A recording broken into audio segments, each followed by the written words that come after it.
Bonjour et bon début de semaine à tout le monde.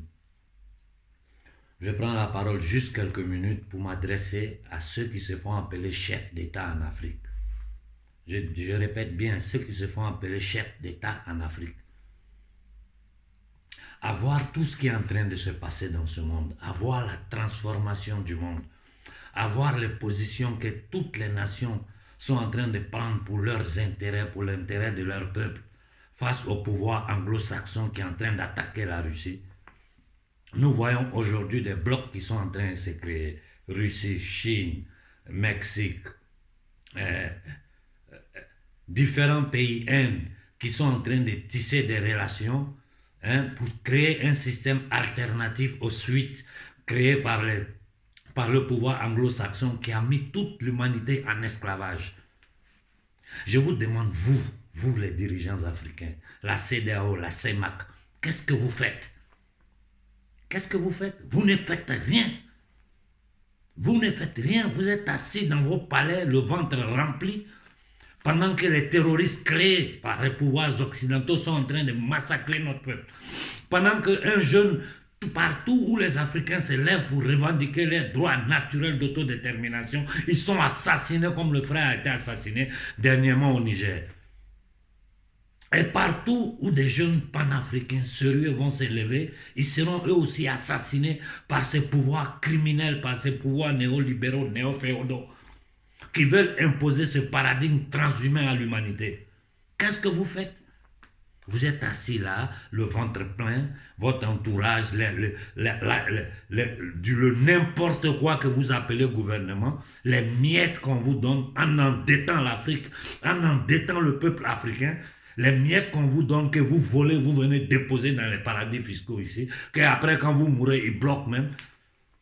Le peuple africain est dans la misère totale, sans électricité, sans eau, sans hôpital. Nous, on n'a rien. Et vous êtes toujours dans vos conneries des projets pharaoniques. On va construire des autoroutes, on va faire ceci. Alors que nous avons des priorités. Comme je l'ai dit la dernière fois, nous, on mange le riz, le mil, le sorgho, le maïs. Et on cultive le café et le cacao quand en Côte d'Ivoire, il n'y a pas de chocolat. Si ici, je me mets à vous donner les chiffres de la cultivation des champs de cacao de la Côte d'Ivoire jusqu'au prix fini ici en Occident, vous allez comprendre que nous travaillons gratuitement. Nous sommes dans cette histoire des accords avec la France. Qu'est-ce que nous y gagnons? Qu'est-ce que nous y gagnons? Dites-moi, qu'est-ce que nous y gagnons? À part l'humiliation et la pauvreté, qu'est-ce que nous y gagnons? Et l'Union nazie européenne se permet de menacer les États africains. Je dis bien, se permet de nous menacer si nous ne nous alignons pas derrière eux. Et vous là, qu'est-ce que vous faites? Vous vous appelez président. Président de quoi? Vous n'êtes que des gardiens de camps de concentration. Je dis honte à vous. Honte à vous. Honte à vous. La CEDEAO, que de se réunir dans une réunion d'émergence pour voir quelle position l'Afrique doit. Mais ils ne peuvent pas le faire. Pour quelle raison? Parce que nous sommes des colonies. Ils ne peuvent pas le faire. Ils doivent attendre l'ordre de Paris, le Fonds monétaire des usuriers internationaux, la Banque mondiale des usuriers, l'Organisation mondiale des usuriers. C'est ce que vous attendez. Vous êtes assis là et vous racontez des bêtises au peuple africain qui ne fait que souffrir. Partout, nous sommes attaqués par le terrorisme créé par ces mêmes gens-là. Regardez la fureur, les morts. Moi, les images, je ne les poste pas parce que ça me choque. On tue des gens partout, n'importe comment. Et aujourd'hui, dans leur guerre contre la Russie, ici en Occident, j'entends des choses. Je suis en train d'écouter des choses. Ils arrivent jusqu'à légitimer le nazisme. J'ai dit les Occidentaux aujourd'hui légitiment le nazisme parce qu'ils sont en train de supporter des groupes nazis, les financer, les aider militairement, les entraîner. Et vous, qu'est-ce que vous faites? Vous êtes président de quoi? Répondez-moi, vous êtes président de quoi? Vous n'êtes que des gardiens de camps de concentration. Ayez un peu de dignité, un peu d'honneur. Vous n'avez pas honte. Vous n'avez pas honte. Vous avez vu la réponse du Mexique aux États-Unis. Vous avez vu les positions que l'Inde a prises. Nous, la terre bénie, où il y a toutes les richesses du monde, où il y a une jeunesse en santé, prête à travailler, une jeunesse, une bonne partie de la jeunesse africaine aujourd'hui est instruite. Quand il sort de l'école, il sort de l'université, il va directement à la retraite. Parce que de l'université, c'est la retraite. Il n'y a pas de travail. Nous avons les plus jeunes retraités du monde. Ça veut dire des chômeurs, sans aucun droit, sans aucun revenu. Et vous vous asseyez là, vous parlez de quoi? Vous pensez que l'Afrique d'aujourd'hui est idiote, que la jeunesse africaine ne sait pas ce qui se passe? Je ne vais pas rentrer dans les détails ce matin. Je dis seulement à tous les mouvements. Ce qui est en train de se passer au Burkina, nous savons. On est au courant de tout. Mais ce n'est pas de ça que je veux parler. Je dis à tous les vrais mouvements panafricains. Vous devez avoir la conscience que c'est seulement dans l'union que nous pouvons gagner ce combat. Pour ceux qui nous regardent, nous de la confrérie des frères panafricains, je vous dis, à partir de maintenant, si vous voulez une aide de notre part, parce que nous pouvons vous aider, nous avons les possibilités de vous aider,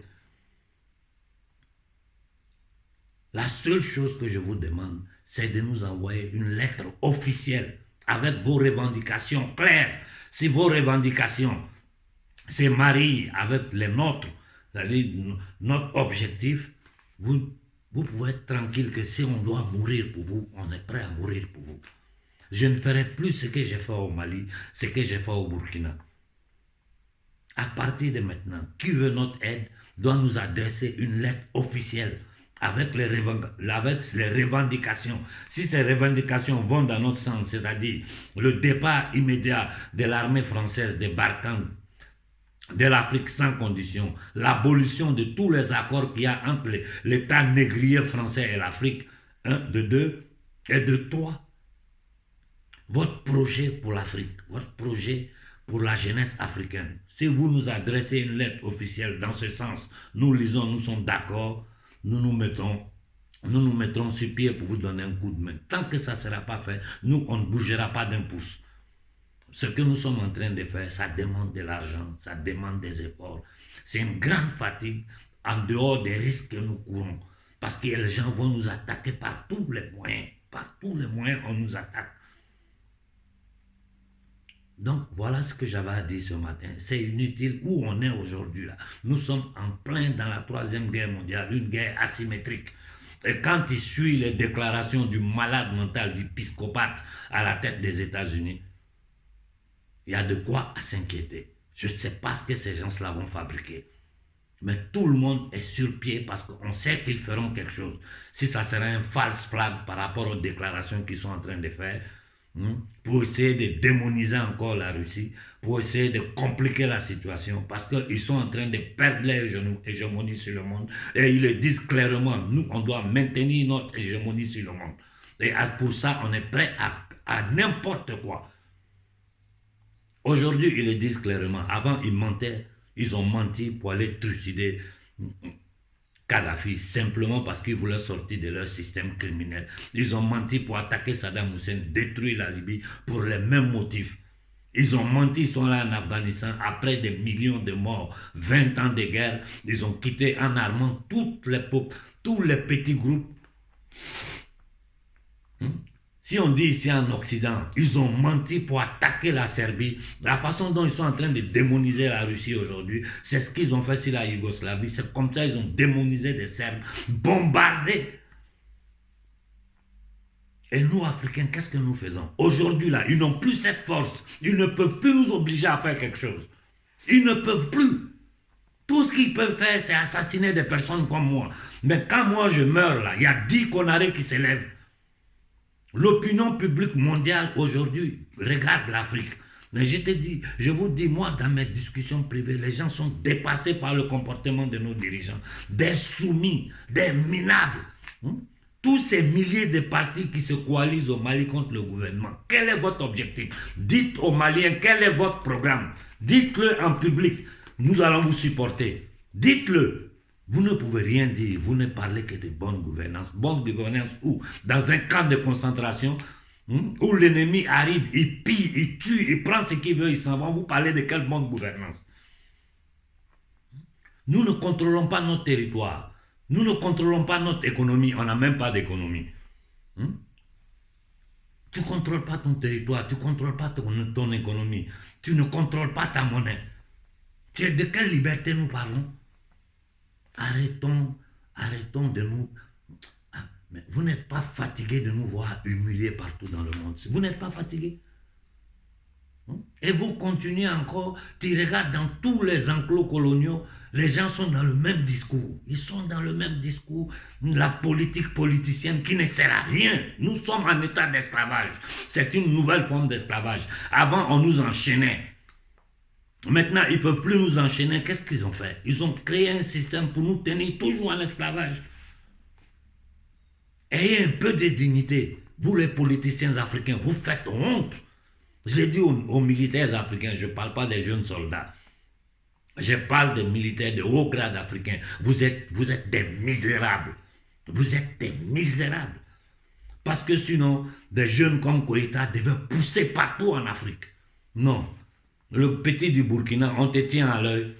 Nous, on te tient à l'œil. Tu peux faire tout ce que tu veux. Tu peux acheter les gens. Mais je vous jure que si vous pensez que vous allez rester au pouvoir, aujourd'hui, là, comme Blaise a pu faire, comme Kaboré a fait, restant tranquille, vous vous trompez. Vous vous trompez.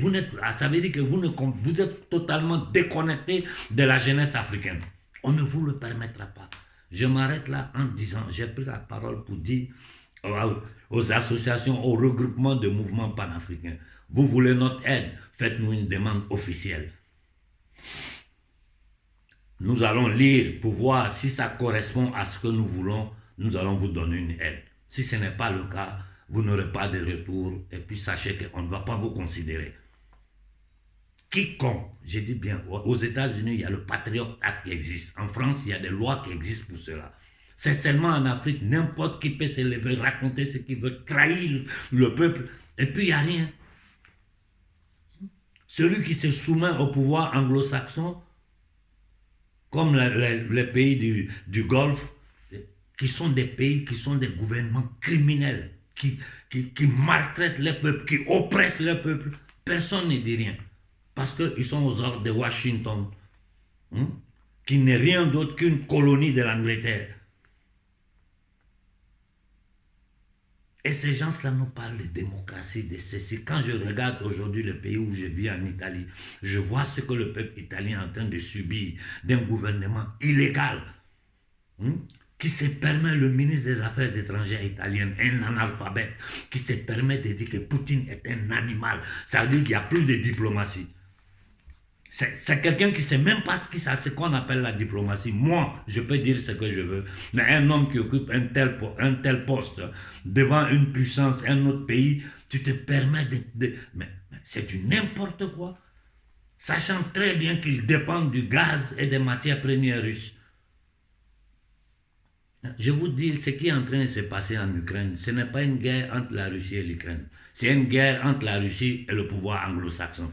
Et je vous dis, Zelensky est piloté par les services secrets anglais. Tout le monde le sait.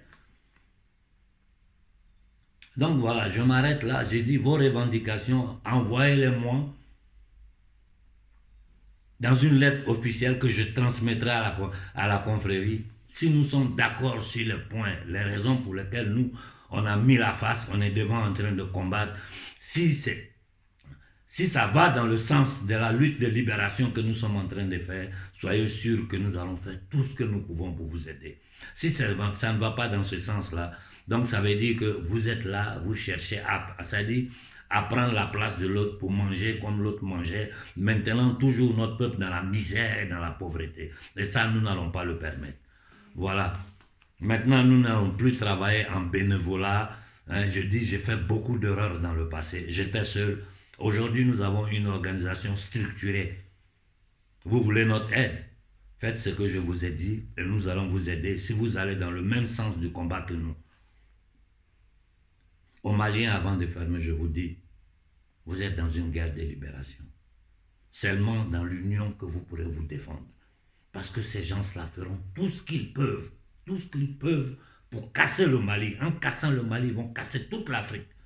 Au Sénégal, vous êtes assis, je le répète encore, ils vont faire péter le problème de la Casamance. Si vous n'anticipez pas, vous n'anticipez pas Macky Sall va faire péter le problème de la Casamance. Ça, je vous le dis. Ça ne sera même pas Macky Sall, ce n'est rien d'autre.